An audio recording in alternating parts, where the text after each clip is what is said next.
Hello everyone. In this particular video, we'll be learning about trial balance.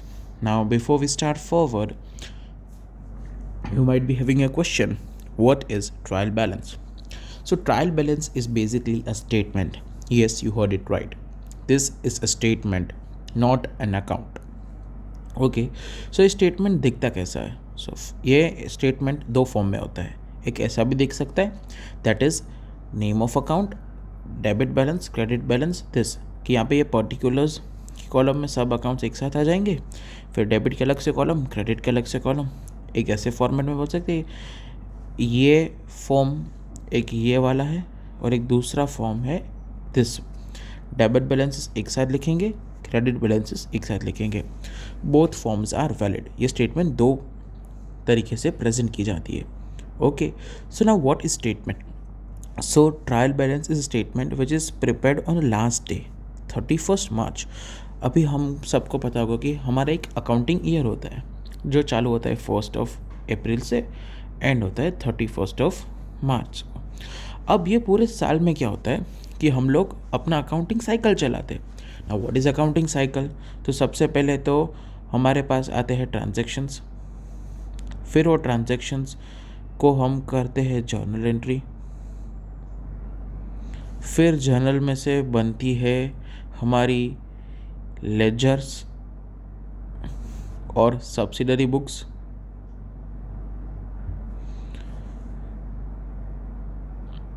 And then बनता है trial balance. Okay ये थोड़ा मैसी हो गया यहाँ पे but I hope you can understand.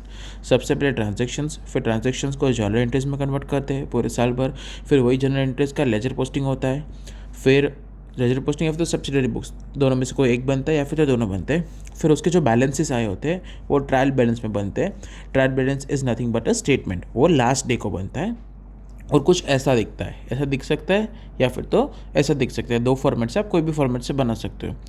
Okay now what this trial balance shows? तो इसमें लिखा होता है drawings account 10,000 rupees debit balance है. मतलब जो हम लेजर ये जो इसके पहले हमने प्रोसेस करी यहाँ पे जो लेजर है, लेजर या सब्सिडरी बुक्स, तो लेजर में एक ड्रॉइंग्स नाम का अकाउंट बनाया होगा, तो वो अकाउंट डेबिट बैलेंस शो कर रहा है और उसमें 10,000 रुपीज़ है. तो यहाँ पे तो ट्रायल बैलेंस में लिख देंगे कि drawings account 10,000 rupees. Similarly credit side में से कोई भी देखो बैंक लोन, तो हमने बैंक लोन का भी एक अकाउंट बनाया होगा लेजर पोस्टिंग में और वो क्रेडिट बैलेंस शो कर रहा है इसलिए हम लोगों ने क्रेडिट साइड लिख दिया. अगर similarly bank debit balance show कर रहा होता तो हम बैंक को डेबिट साइड लिख देते. ओके सो लेजर पोस्टिंग में लेजर में से जो बैलेंसेस हमको मिलते हैं वो हम लिखते हैं. अब if I talk about you all, तो हमारे पास तो ट्रायल बैलेंस एक as a part of the chapter है. क्वेश्चन नंबर 1, इसमें हमको लेजर बनाने की ज़रूरत नहीं है. लेजर की ऑलरेडी बोल दिए कि ये लेजर अकाउंट्स फॉलो, ये सब हमारे पास लेजर अकाउंट्स है और उसकी अमाउंट ये है. अभी डेबिट बैलेंस या क्रेडिट बैलेंस में हमको खुद आइडेंटिफाई करना पड़ेगा विच इज़ ईजी. आप लोगों को गोल्डन रूल्स आते होंगे तो विच इज़ ईजी. बस इसमें दो चीज़ नेसेसरी है. One is your golden rules and second, रुको कहाँ जा गए, मैं लिखता हूँ चलो इधर. One is golden rules and second thing is necessary is कि यू हैव टू सी और check the transactions, or let me put forward a good word, check the account. Okay so you have to understand the meaning of account, see or check the meaning of account.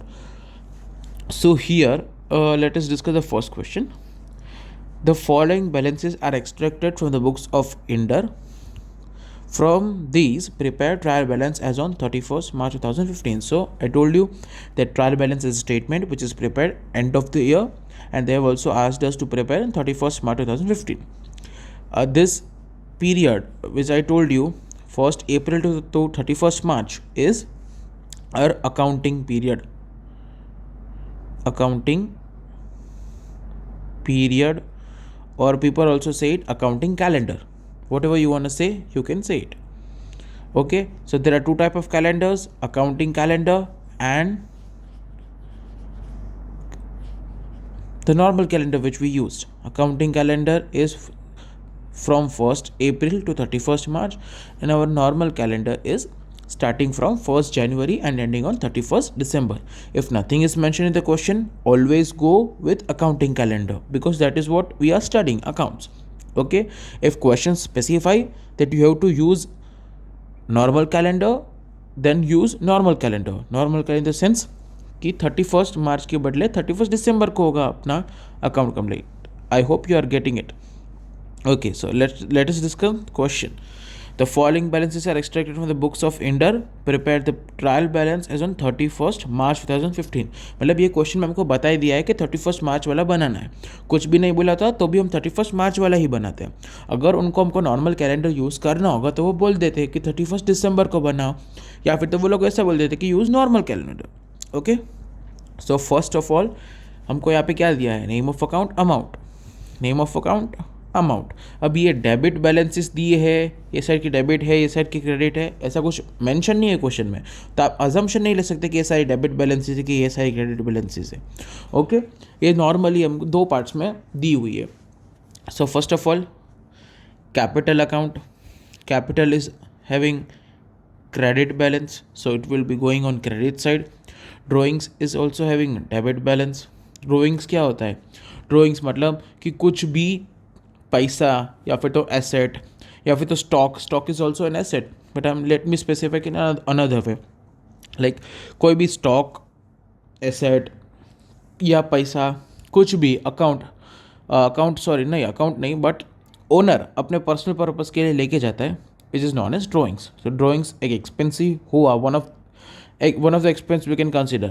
So वो उसकी होगी debit balance, वो debit side जाएगा. फिर debtors is also debit balance. Debtors means जिसको हमको पैसे देने के, so these are our assets, so it will go on debit side. Creditors means will go on credit side because उनको हमको पैसे देने हैं. This comes on the liability side. Okay, so उसकी क्रेडिट बैलेंस होती है. Cash again debit balance because cash is an asset, assets are having debit balances. Then furniture again asset, it will be shown on the debit side of the trial balance. Then bank balance, we have debit side because it specifically says balance. Balance means we have account and we have money in our account. Bank balance मतलब हमारे account में पैसे पड़े हैं, और वो पैसे पड़े इन द सेंस हमारे पास पैसे हैं बैंक में, इसलिए वो एसेट हो गया और वो डेबिट साइड होगा. अगर बैंक ओवरड्राफ्ट होता मतलब हमारे बैंक में पैसे नहीं है, माइनस में अकाउंट है, हमको बैंक को बाद में देने पड़ेंगे. Bank overdraft is in facility, एक फैसिलिटी है जो कम लोगों को मिलती है, जो अच्छे बिजनेसमैन होते हैं उनको मिलती है, करंट अकाउंट पे ही मिलती है. कि अगर आपके अकाउंट में 10,000 रुपये पड़े फॉर एग्जांपल, और आपको ज़रूरत है 12,000 रुपीज़ की, तो ओवरड्राफ्ट फैसिलिटी की वजह से आप 2,000 एक्स्ट्रा जो आपको चाहिए, 10,000 तो आपके पास है ही अकाउंट में, वो तो आपको मिल जाएंगे, लेकिन 2,000 जो आपको एक्स्ट्रा चाहिए वो आपको मिल सकते हैं क्योंकि ओवरड्राफ्ट फैसिलिटी. तो आपके अकाउंट में बैलेंस कितना होगा, -2,000, तो आपको बैंक को 2,000 देने पड़ेंगे. तो overdraft is an credit balance because overdraft is an liability, credit balance आपको देने पड़ेंगे. ओके, देन कमीशन रिसीव्ड, हमको कमीशन रिसीव हुए, इनकम है हमारी, इनकम्स ऑल क्रेडिट, तो ये क्रेडिट हो गए. ओके, देन बैंक कमीशन, अभी बैंक को हमको कमीशन देना पड़ रहा है. कुछ एक्सपेंसेस ऐसे होंगे कि हमको इधर हमको कमीशन मिल भी सकता है, दे भी सकते, लेकिन बैंक का कमीशन है तो हम बहुत ही कम टाइम ऐसा होता है कि हमको बैंक की तरफ से कमीशन मिलते हैं. ओके, एंड कुछ ना स्पेसिफिक किया हो तो by default we have to go with assumption that it is an expense. Okay, हम लोग जो फाइनल अकाउंट्स प्रिपेयर करेंगे तो वहाँ पे debit balance, credit balance mention किया होगा, तो we can identify it is our income और एक्सपेंस. जब आप फाइनल अकाउंट्स बनाएंगे तो वहाँ पे लिखा होगा डेबिट बैलेंस है कि क्रेडिट बैलेंस है, तो हम चेक कर सकते हैं कि ये इनकम है कि एक्सपेंस है. बट इधर कुछ मेंशन नहीं है डेबिट और क्रेडिट, सो कुछ ना बोला हो तो बाय डिफॉल्ट हम लोग यही अजम्पशन लेंगे कि ये हमारा एक्सपेंस है. तो it is our expense and will be showcased on the debit side according to the golden rules. Again electricity expense debit side, golden rules. Wages, salary, both would be debited, golden rules. Now this is very important, tricky one. Goods destroyed by fire 15,000. हमारे जो goods है वो destroy हो गए 15,000. इसमें लोग बोलते हैं कि this is an expense and it should be debited. But let me tell you, जो ये सोच रहे कि ये गुड्स डिस्ट्रॉय बाय फायर एक एक्सपेंस है और उसको डेबिट साइड लिखना चाहिए, you all are wrong. I explain how. Okay, so here हमारे पास गुड्स है। अब हम लोग जो गुड्स लेके आते हैं अपनी फॉर्म में हम जो गुड्स लेके आते हैं उसको हम यहाँ पे डेबिट साइड टू परचेस करके रिकॉर्ड करते हैं। अब जो हम निकलते हैं हमारी फॉर्म से हमारी दुकान से जो गुड्स निकलते हैं, अब निकलने का फॉर्म सेल्स का भी हो सकता है या फिर तो कोई अदर फॉर्म में भी हो सकता है, बराबर। जब हमारी दुकान से गुड्स निकलते हैं तो उसको हम शो करते हैं क्रेडिट साइड पे, और जब आते हैं तब डेबिट साइड पे करते हैं। तो परचेस किए तो गुड्स आए, अब गुड्स डिस्ट्रॉय बाय फायर है, तो फायर की वजह से गुड्स हमारी दुकान से चले गए, तो it comes on credit side. Goods destroy by fire, कम हुए ना। अभी हमारे अकाउंट्स में ऐसा रूल है, हम इरेजर यूज़ नहीं कर सकते। मतलब यहाँ पे परचेज की अमाउंट हमने लिखी है, उसको वहाँ पे कट करके दूसरी अमाउंट यहाँ पे न्यू अमाउंट लिख दे, नॉट पॉसिबल। हमको पूरे ट्रांजैक्शंस जो भी हो रहे हैं उसकी अकाउंटिंग इफेक्ट दिखानी पड़ती है, इसकी वजह से हम यहाँ पे करते हैं। और अगर आपको क्रेडिट साइड इफेक्ट ना करनी है तो क्या करोगे, डेबिट साइड माइनस कर दोगे इधर, तो ऑटोमेटिकली क्रेडिट इफेक्ट हो ही जाएगी। ओके, अब गुड डिस्ट्रॉय बाय फायर पूरा एक्सपेंस क्यों नहीं है वो भी मैं एक्सप्लेन करता हूँ। आपको गुड्स निकल रहे हैं, वो वाला ट्रिक यहाँ पे मैंने ट्रिक नहीं है, वो वाला लॉजिक मैंने आपको एक्सप्लेन कर दिया है कि जो चीज़ जब गुड्स निकलते हैं तो उसको क्रेडिट साइड से करते हैं, फिर वो कोई भी फॉर्म में निकले, सेल्स के फॉर्म में निकले, थेफ्ट के फॉर्म में निकले, फायर के फॉर्म में निकले या ड्रॉइंग्स के फॉर्म में निकले, it is always credit side. Okay, now second reason, goods destroy by fire expense क्यों नहीं है। अब 15,000 का गुड्स डिस्ट्रॉय हुआ है इन are case, in the given example. ज़रूरी है वो पूरा का पूरा लॉस हो सकता है, गुड्स डिस्ट्रॉय हुआ है, लेकिन ऐसा भी हो सकता है ना कि कुछ पार्ट बचा हो और हमको उसको बेच सकते हैं। पूरा गुड्स डिस्ट्रॉय नहीं हुआ लेकिन कुछ पार्ट्स वहाँ से निकाल के हम उसको पूरा बेच सकते हैं। ओके, या फिर तो हमने उसका लिए, मोस्ट ऑफ द केसेस ऐसा हो कि ना हो गारंटी नहीं, लेकिन हमने उसका इंश्योरेंस लिया, तो हमने इंश्योरेंस लिया हो तो 15,000 का हमको रिफंड भी मिल सकता है ना, पूरे के पूरा मिल सकता है, 10,000 मिल सकता है, 12,000 मिल सकता है। तो अगर हमको 10,000 पूरा का पूरा मिल रहा है तो हमारा लॉस क्या हुआ, ज़ीरो, तो मेंशन करने की ज़रूरत नहीं है। अगर 10,000 मिल रहा है तो हमारा लॉस एक्चुअल में 5,000 ही हो रहा है। अगर हमारा 12,000 होता है एक्चुअल में लॉस तो 3,000 ही हो रहा है, तो loss due to fire is 3,000 but goods destroy by fire is 15,000। मतलब गुड्स डिस्ट्रॉय 15,000 के हुए, लेकिन उसकी वजह से लॉस तो हमको 3,000 का हुआ, 2,000 का या जो भी हो। तो अगर क्वेश्चन में लिखा हो goods destroy by fire 15,000 means ये हमको एक्सपेंसेस की बात ही नहीं कर रहे, इतने गुड्स 15,000 से कम हुए हैं, 15,000 से गुड्स कम हुए हैं बस। तो उसकी एंट्री कैसे करेंगे, तो जो गुड्स हमारी फॉर्म से हमारी दुकान से निकलते हैं तो कहाँ पे रिकॉर्ड करते हैं, क्रेडिट साइड में। इसकी वजह से यहाँ पे हम लोगों ने उसको क्रेडिट साइड पे लिखा है, गुड्स डिस्ट्रॉय बाय फायर। और ये एग्जांपल्स होते हैं ना, ये हाइपोथेटिकल होते हैं, तो ये ऐसा कुछ रियल लाइफ में हुआ हो ना हो नहीं, ये हाइपोथेटिकल एग्जांपल्स बनाए जाते हैं आपके लिए। तो कभी कभी goods destroy by fire as an expense भी वो लोग कंसिडर कर लेते हैं। अगर आप एग्जाम में लिखते हो goods destroy by fire as an loss, अभी तो मैंने आपको समझा दिया है, goods destroy by fire clear आपके पास है, लेकिन कुछ ऐसा उटपटांग अलग से एग्जाम में आ गया जो क्लास में डिस्कस ना किया हो, तो आप नोट लिख सकते हो, आंसर के एंड में आप नोट लिख सकते हो कि goods destroy by fire, here I have considered destroy by fire is an expense which is total loss to the company, that is why I have debited as an expense. But आपका जो note हो है वो पूरी तरीके से justification होना चाहिए। अब goods destroy by fire it is clearly it is return over here कि हमारे फॉर्म से हमारी दुकान से गुड्स जा रहे हैं फायर की वजह से, तो उसका क्रेडिट बैलेंस ही होना चाहिए। ये थोड़ा ट्रिकी था लेकिन कुछ अलग हो गया, तो आप नोट देख सकते हो, फिर वो प्रोफेसर और पेपर चेकर के ऊपर होता है कि नोट जस्टिफाई कर पा रहे हो कि नहीं, उनको समझ आ रहा है कि नहीं। Okay, most of the cases में नोट देने की ज़रूरत नहीं पड़ेगी, लेकिन फिर भी ऐसा होता है तो आप नोट दे के देखो। एंड पेपर चेकर डिसाइड करेगा कि नोट आपने लिखी है तो नोट की ज़रूरत थी कि नहीं। कुछ यही कुछ ऐसे पॉइंट्स होते हैं जहाँ पे डिसाइड होते हैं कि आपको अकाउंट्स आता है कि नहीं आता है, आपको समझ आ रहा है कि नहीं। ये वाले wages, salary, electricity expense, bank commission, ये तो कमीशन रिसीव्ड, वो तो सबको मालूम पड़ जाएगा कि इनकम एक्सपेंस है। लेकिन ऐसे जो होते हैं ना, वहाँ पे डिसाइड होता है टॉपर कौन बनेगा और एवरेज स्टूडेंट कौन बनेगा। यहाँ तक के ये वाले के सबके मार्क्स मिलेंगे, सबको मार्क्स मिलेंगे। But good destroy by fire, यहाँ पे एक ट्रिकी क्वेश्चन है, यहाँ पे नोट लिखने की ज़रूरत ही नहीं है। Okay, now let's come to the question. यहाँ पे है again, this is also an important question, important point to be precise. 10% commission, 10% government securities. Now what do you understand by 10% government securities?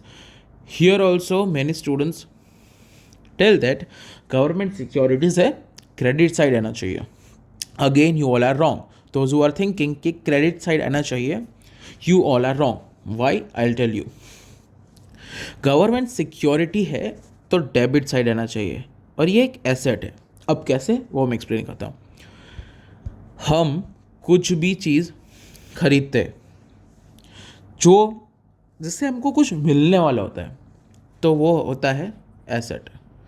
जिससे हमें कुछ मिलने वाला होता है उसको हम क्या बोलते हैं, एसेट। और जिसको हम कुछ देने का होता है उसको हम क्या बोलते हैं, लायबिलिटी। बराबर, जिससे हमको कुछ देने का होता है तो लायबिलिटी, लेने का होता है तो एसेट। अब हमारे केस में है 10% गवर्नमेंट सिक्योरिटीज। अब 10% गवर्नमेंट सिक्योरिटी है। अब हमारे फॉर्म के पॉइंट ऑफ व्यू से देखें तो एक एसेट है। वाई? हमने जो रुपए है वो गवर्नमेंट सिक्योरिटी में एज एन इन्वेस्ट किए। आपकी बात सही है कि वो लायबिलिटी होना चाहिए क्रेडिट बैलेंस में भी, लेकिन कब? जब हम गवर्नमेंट के अकाउंट्स बना रहे होते हैं तो गवर्नमेंट ने पैसे लिए होते हैं। हम जब सिक्योरिटी इशू करते हैं पब्लिक में, पब्लिक के पास से सिक्योरिटी के पैसे लेते हैं, बराबर, हम इशू करते हैं पब्लिक के पास से सिक्योरिटीज़। वो लोग हमको पैसे देंगे, हम उनको सिक्योरिटीज़ देंगे, हमको फ्यूचर में इसको वापस से पैसे भरने पड़ेंगे। Then in that case it is our liability. मतलब ये गवर्नमेंट सिक्योरिटी है। जब गवर्नमेंट अपनी बुक्स ऑफ अकाउंट्स बनाएंगी तो उसके बुक्स ऑफ अकाउंट में लायबिलिटी साइड आएगा, ये उसके अकाउंट बुक्स ऑफ अकाउंट में क्रेडिट साइड आएगा। क्यों? बिकॉज उन्होंने इशू किए, उनको फ्यूचर में पैसे देने पड़ेंगे। That is why it is the liability and hence it would B credit balance. But हम गवर्नमेंट के बुक्स ऑफ अकाउंट्स बना रहे हैं? नहीं, हम तो दूसरे के, ये अपनी फॉर्म है, किसके है हमारी फॉर्म, हम तो इंडर के बुक्स ऑफ अकाउंट्स बना रहे हैं। अब जब हम इंडर के बुक्स ऑफ अकाउंट्स बना रहे हैं तो हमने, इंडर ने थोड़ी इशू किया है 10% गवर्नमेंट सिक्योरिटी। इंडर क्या गवर्नमेंट बॉडी है? नहीं, इंडर एक नॉर्मल फॉर्म है, अपनी दुकान है, दुकान का नाम इंडर है। तो 10% गवर्नमेंट सिक्योरिटी, जब गवर्नमेंट ने इशू की सिक्योरिटी तो इंडर ने परचेज कर ली। तो इंडर ने परचेज करी तो फ्यूचर में इंडर को पैसे मिलने वाले ना गवर्नमेंट की तरफ से। तो hence it is our asset and it would be on debit side. I hope I am justifying the statement और आपको को समझ में आ रहा है। Then let's move opening stock. Again opening stock would be debit side. Always opening stock, हम trading account बनाते हैं, ट्रेडिंग अकाउंट का फॉर्मेट भी देखा होगा आप लोगों ने, तो पहले ट्रेडिंग अकाउंट देख लिया फर्स्ट लेक्चर में। तो this is our trading account, it starts with opening stock then to purchase. So इधर ही ओपनिंग स्टॉक आता है। फिर भी let me check in the answer, या opening stock it is on the debit side 75,000. Okay, then purchase account it would be again debit balance, क्योंकि पहले ही हमने ये डिस्कस कर लिया था, ये वाले पॉइंट डिस्कस करते हुए कि कुछ भी आता है गुड्स को भी फॉर्म में, परचेज के फॉर्म में गुड्स आ रहा है अपनी फॉर्म में, तो it is always debit balance. और या फिर तो हमने ट्रायल बैलेंस में भी बोल दिया मैंने अभी यहाँ पे, ओपनिंग स्टॉक और परचेजेस, तो it's always debit balance.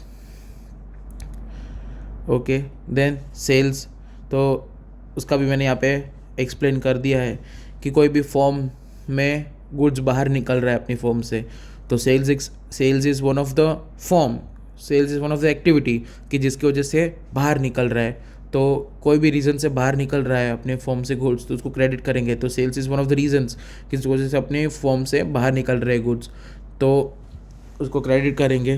Purchase return, तो परचेस डेबिट हो रहा है तो परचेस रिटर्न इसका ऑपोजिट है, तो क्रेडिट ही होना चाहिए। परचेस रिटर्न मतलब कोई भी, this is also one of the reasons कि जिसकी वजह से गुड्स बाहर जा रहे हैं। तो मैंने पहले ही बोल दिया कि जिसकी वजह से परचेस हमने रिटर्न कर दी है तो हमारे फॉर्म से गुड्स बाहर चले गए, credit side. Sales return account मतलब it is also one of the form कि गुड्स आ रहे हैं हमारी फॉर्म में, हमने सेल्स ऑलरेडी कर दिया है लेकिन उसने हमको वापस से गुड्स भेज दिए, उनको मज़ा नहीं आया हमारे गुड्स के साथ या फिर उसको नहीं चाहिए था कि उसने भेज दिए तो अपनी फॉर्म में वापस से आ रहे हैं, तो it would be debit balance. ये वाले पॉइंट जो मैंने एक्सप्लेन किया था इसमें बहुत सारे पॉइंट्स कवर हो चुके हैं। आई होप आप लोगों को समझ आ रहा है। Goods withdrawn for personal use which is drawings. Drawings मतलब क्या कि वो गुड्स है वो अपने पर्सनल यूज़ के लेके गया, उसको ड्रॉविंग्स बोलेंगे। मतलब गुड्स फॉर्म के बाहर जा रहा है, गुड्स हमारी फॉर्म अपनी दुकान के बाहर जा रहा है लेकिन ऑनर खुद के पर्पस के लिए यूज़ करना है लेकिन बाहर तो जा रहा है ना, okay then it would be shown as the credit balance. Bank loan, loan हमको है मतलब उसका क्रेडिट बैलेंस होगा कैसे, हम उसको फ्यूचर में पैसे देने वाले हैं, बैंक को लोन तो चुकानी पड़ेगी ना, तो इट इज़ अवर लायबिलिटी, मतलब फ्यूचर में पैसे देने वाले हैं मतलब हमारी लायबिलिटी हो गई, तो लायबिलिटी की क्रेडिट बैलेंस होती है। या फिर the golden rules, loan is our expense, no sorry loan is our not debit the expenses, तो वो वाले फॉर्म से नहीं देखेंगे, उसमें वो वाला रूल अप्लाई होगा कि क्रेडिट व्हाट गोज़ आउट, तो बैंक लोन जाने वाला है। या फिर तो सिंपली कंसिडर्ड बैंक लोन है, फ्यूचर में पैसे देने पड़ेंगे, तो फ्यूचर में पैसे देने वाले हैं हम लोग, फ्यूचर में हम लोग पैसे देने वाले हैं विच इज़ लायबिलिटी। लायबिलिटी मतलब क्या होता है, जो हमको फ्यूचर में पैसे देने पड़ेंगे तो वो लायबिलिटी हुआ, फ्यूचर में कुछ ना कुछ देना पड़ेगा, वो लायबिलिटी है। लायबिलिटी की क्रेडिट बैलेंस होती है। डिस्काउंट अलाउड मतलब हमको डिस्काउंट मिला, सॉरी डिस्काउंट अलाउड मतलब हमने डिस्काउंट अलाउ किया उन लोगों को विच इज़ अवर एक्सपेंस, तो इसका होगा डेबिट बैलेंस। गोल्डन रूल्स बराबर। डिस्काउंट रिसीव्ड मतलब हमको इतना रिसीव हुआ, ये हमारी इनकम हो गई, तो ये होगा क्रेडिट बैलेंस। देन कैरेज, कुछ भी मेंशन ना किया हो तो carriage is an expense, debit balance मतलब ये एक्सपेंस है, कैरेज हमको मिल भी सकता है लेकिन कुछ मेंशन ना किया हो तो हम वही अजम्पशन करेंगे कि ये एक एक्सपेंस है। Now this is loss due to fire 3000 rupees, now this is expense debit, क्योंकि यहाँ पे क्लियर वर्ड लिखा है लॉस ड्यू टू फायर, मतलब ये तो हमारा लॉस ही है और यह वहाँ पे गुड्स डिस्ट्रॉय बाय फायर हुआ था। लॉस ऐसा कुछ स्पेसिफिक मेंशन नहीं था, तो हम ऐसा अजम्पशन नहीं ले सकते कि पूरा का पूरा ये लॉस ही था, जो चीज़ बोला है उसका इफेक्ट करेंगे। यहाँ पे क्लियरली लॉस बोल दिया है तो लॉस इज हमारा डेबिट बैलेंस, तो हम उसको डेबिट साइड कर देंगे क्योंकि इसमें क्लियर वर्ड्स है लॉस, इसमें कुछ गुड्स डिस्ट्रॉय की बात ही नहीं हो रही है, तो ये पूरा एक्सपेंस है, डेबिट साइड होगा। और ये गुड्स डिस्ट्रॉय बाय फायर मतलब डिस्ट्रॉय हुआ है, पूरा लॉस है कि नहीं हमको मालूम नहीं लेकिन डिस्ट्रॉय हुआ है, हमारी फॉर्म से बाहर गया है बस, तो फायर के फॉर्म में, तो हम ऐसे क्रेडिट साइड बोलेंगे। क्यों क्रेडिट साइड होगा यहाँ पे एक्सप्लेनेशन मैंने दिया हुआ है। ओके नाउ टेलीफोन एक्सपेंसेस, यहाँ पे क्लियरली वर्ड बोल दिया एक्सपेंस मतलब डेबिट बैलेंस होगा, तो डेबिट साइड उसकी इफेक्ट करेंगे। वही चीज़ हमने यहाँ पे ये वाले फॉर्मेट है, आपको name of account, capital account, debit, credit ऐसे एक्सप्लेन करना है तो एक्सप्लेन करते। कैपिटल अकाउंट है तो उसकी तो क्रेडिट बैलेंस थी, तो डेबिट साइड हम लोग ऐसा डैश कर देंगे, यहाँ पर अमाउंट लिख देंगे। ड्राइंग्स अकाउंट उसकी डेबिट बैलेंस थी तो यहाँ पे अमाउंट लिख देंगे, डेबिट साइड, क्रेडिट साइड ऐसे डैश कर देंगे। ओके दिस वे आप कर सकते हो, या फिर तो आप ऐसा करो कि ऐसी ट्रायल बैलेंस बनाओ, यहाँ पे पूरा डेबिट साइड का एक अलग से कॉलम, डेबिट साइड उसके अमाउंट्स, क्रेडिट साइड उसके अमाउंट्स, नो इश्यूज़। आपको जैसे बनाना सकते हो आप ऐसे बना सकते हो, it is always on your and, आपको क्या करना है। अब एक चीज़ मैं आपको एक्सप्लेन कर देता हूँ, तो आपको गोल्डन रूल्स भी याद रखने नहीं पड़ेंगे, लेकिन गोल्डन रूल्स आप कब याद नहीं रखोगे, तब आपको पता चल जाना चाहिए अकाउंट का नाम सुनते ही कि वो क्या है, मतलब कि आपको अकाउंट का नाम बोले, कोई भी ट्रांजेक्शन का नाम बोले, तो आपको पता चल जाना चाहिए कि वो एसेट है, कि लायबिलिटी है, कि वो एक्सपेंस है, कि वो इनकम है, कि वो कैपिटल है। ओके, क्या पता चल जाना चाहिए? नाम सुनते ही पता चल जाना चाहिए कि वो एसेट है, लायबिलिटी है, एक्सपेंस है, इनकम है, कि कैपिटल है। अब एसेट किसको बोलते हैं वो आपको शॉर्ट में समझा देता हूँ। एसेट मतलब जिसको हमको पैसे मिलने वाले हैं, जिस चीज़ से हमको पैसे मिलने वाले हैं। हमारे पास लैंड है, फर्नीचर है, एसी है, मतलब उस चीज़ से हम कुछ ना कुछ रिसीव करने वाले हैं। वो चीज़ को हम वसूल करेंगे या फिर तो बेच के पैसे कमा सकते हैं, तो विच इज़ अवर एसेट। उस मतलब कुछ ना कुछ हमको मिलने वाला है उस फ्यूचर में, वो चीज़ से हमको कुछ ना कुछ मिलने वाला है, उसको हम बोलेंगे एसेट। अब लायबिलिटी किसको बोलते हैं? लायबिलिटी इन द सेंस कि हमको कुछ ना कुछ देना पड़ेगा फ्यूचर में, या फिर तो डायरेक्ट पैसे हो सकते हैं, या फिर तो उसको कुछ ना कुछ बेनिफिट्स देने पड़ेंगे। बेनिफिट्स की मॉनेटरी वैल्यू हम लोग फाइंड करेंगे कि हमको बैंक लोन देनी पड़ेगी, तो बैंक लोन तो डायरेक्टली पैसे है, बराबर। लेकिन कुछ कुछ ऐसी सर्विसेज होती है, तो सर्विसेज देनी पड़ेगी, पैसे नहीं देने हमको, लेकिन सर्विसेज देनी पड़ेगी। तो हम लोगों ने किसी के पास से ले लिया है पैसे, काम करा लिया है वर्कर के पास से, तो अब उसको पैसे देने पड़ेंगे, तो which is our outstanding salary, तो वो लायबिलिटी होगी क्योंकि देने पड़ेंगे। कभी कभी हम लोग एडवांस में पैसे ले लेते हैं। हम लोगों ने वो कहीं ना कहीं चीज़ से हमको एक काम कर रहे हैं, फॉर XYZ हम लोग एक इवेंट मैनेजर है, हमने इवेंट मैनेजमेंट के पैसे ले लिए इवेंट मैनेज करने का, लेकिन हमने इवेंट का काम करके नहीं दिया है, तो इवेंट का काम करके देना पड़ेगा इन फ्यूचर। सो वो हमारी लायबिलिटी हो गई। लायबिलिटी और एसेट में ऐसा ज़रूरी नहीं है कि पैसे ही लेने हैं या फिर देने, कोई सर्विस भी हो सकती है कि जो हमको देने की बाकी हो और लेने की बाकी हो। एक्सपेंस और इनकम, तो एक्सपेंस मतलब जो ये साल में एक्सपेंस हो चुका है, हमारा जो ये पर्टिकुलर साल है 1 अप्रैल टू 31 मार्च, जो एक्सपेंस हो चुका है वो आप मेंशन करेंगे। इनकम सिमिलरली कि ये साल में जो हमको इनकम मिल चुकी है वो आप मेंशन करेंगे। And capital is nothing but owner's fund, जो ओनर खुद लेके आता है, फिर वो पैसे हो सकते हैं, फर्नीचर हो सकते हैं, एसेट हो सकता है, इवन लोन्स ओनर लेके आता है खुद की पर्सनल, तो वो भी कैपिटल्स के साथ सेटल अप की जाएगी। अब हमारा एसी है, एसी हम लोगों ने वो 1 लाख का एसी है, 1 लाख हमने यूज़ किया था, उसको एसेट साइड में रखा। अब 1 लाख में से हमने 10,000 के एसी यूज़ कर लिया। हम लोग यूज़ करते हैं तो उसकी वैल्यू तो कम होती होगी, बराबर। तो 10,000 के एसी हमने यूज़ कर लिया, तो ये साल हमने 10,000 का एसी यूज़ कर लिया है, तो 10,000 का एसी हो जाएगा अपना एक्सपेंस, और अपना एसेट में एसी 90,000 का ही बचेगा। ओके, समझ गए? Expense similarly goes with liabilities and incomes.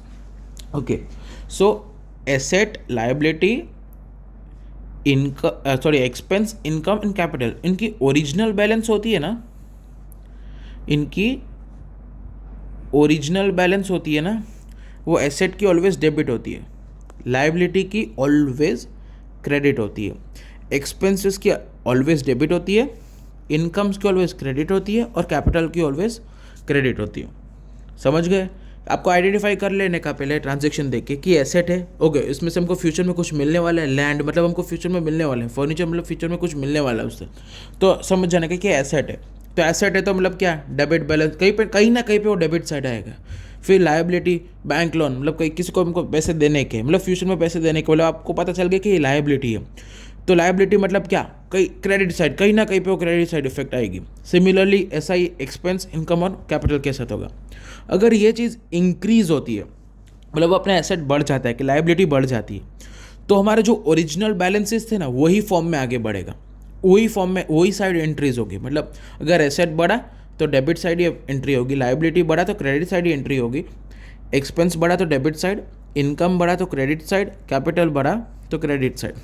But अगर कम हुआ, एसेट अगर कम हुआ, मैंने वो केस दिया था एसी का, 1 लाख का एसी था, 10,000 हमारा एक्सपेंस हो गया था, एसी कम हो गया, तो एसी की वैल्यू कम करनी है, तो उसकी वैल्यू ऑपोजिट कम हो गई, तो क्या करने का, ऑपोजिट साइड देना पड़ेगा इफेक्ट, तो क्रेडिट साइड कर देंगे। अगर हमारा एसेट कम होता है तो क्रेडिट साइड इफेक्ट आएगी, मतलब ऑपोजिट डायरेक्शंस में आएगी। जो ओरिजिनल बैलेंस थी और इंक्रीजिंग थी, उससे ओरिजिनल के ऑपोजिट में जाएगा, बराबर। लाइबिलिटी कम हो रही है तो ओरिजिनल हमारा क्या था, क्रेडिट, तो अब होगा डेबिट। एक्सपेंसेस भी कम हो रहे हैं तो ओरिजिनल क्या था, डेबिट, तो ये हो जाएगा क्रेडिट। इनकम्स हमारी कम हो रही है, ओरिजिनल क्या थी, क्रेडिट, तो अब ये हो जाएगी डेबिट। कैपिटल भी हमारा कम हो रहा था, ओरिजिनल क्या था, क्रेडिट, तो अब हो जाएगा डेबिट। मतलब कि अगर एसेट थोड़ा कम हो रहा है तो कहीं ना कहीं पे क्रेडिट साइड इफेक्ट आ जाएगी, वो हमको समझ जाने का। लाइबिलिटी कहीं पे कम हो रही है, मतलब वो कहीं ना कहीं डेबिट साइड इफेक्ट आएगा, वो हमको समझ लेने का। सिमिलरली इनकम कम हो रही है तो क्या करना पड़ेगा, तो डेबिट साइड कहीं ना कहीं इफेक्ट आएगी। अगर इनकम बढ़ रही है तो क्रेडिट साइड इफेक्ट आएगा, जो ओरिजिनल साइड हो वही साइड पे इफेक्ट करते जाने का। लेकिन कम होती है तो ऑपोजिट साइड पे इफेक्ट कर देना है। मतलब आपको क्या आइडेंटिफाई करना है कि वो एसेट है, लायबिलिटी है, इनकम है, एक्सपेंस है कि कैपिटल है, वो आइडेंटिफाई करना है और उसकी ओरिजिनल बैलेंस याद रखनी है। अगर ये याद रह गया ना तो बाकी का क्या होगा, अगर बढ़ रहा है तो ओरिजिनल के साइड पे ही लिखो, लेकिन कम हो रहा है तो ऑपोजिट साइड में लिख दो, ओरिजिनल की ऑपोजिट साइड में लिख दो, तो आपको ये समझ में जल्दी आ जाएगा। तो अपने फर्स्ट क्वेश्चन हमने यहाँ पे डिस्कस किया है, हम नेक्स्ट वीडियो में सेकंड क्वेश्चन भी डिस्कस कर लेंगे। Thank you so much.